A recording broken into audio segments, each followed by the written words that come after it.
Former Kapuso star na si Kim Domingo, pasok sa top rating kapamilya serye na Batang Quiapo, magiging bagong leading lady kaya siya ni Coco Martin.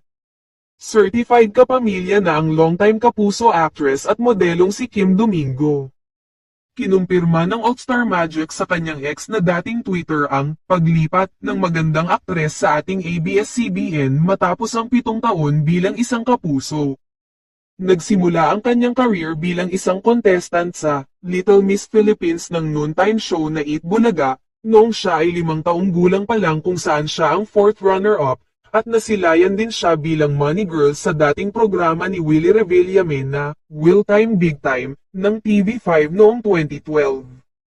Isa siyang regular figure noon sa God show na Bubble Gang mula 2015 at naitampok siya sa ilang serye ng Kapuso Network. Huli siyang napanood sa Pinoy adaptation ng Startup noong 2022.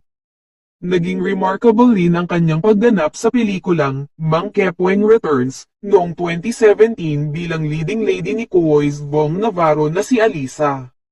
Sa kanyang napipintong pag-Uber bakod sa bakuran ng Ignacia, siya ngayon ay napapabalitang sasabak na agad sa isang mabigat na proyekto. Mapapanood na ang 29 anyos na aktres sa nangungunang teleserye ngayon na FPJ's Batang Quiapo. Hindi pa man opisyal ang kanyang pagtapak sa paligid ng Kapamilya Network, pero marami na ang nag-welcome sa kanyang madlang people bilang isang kapamilya.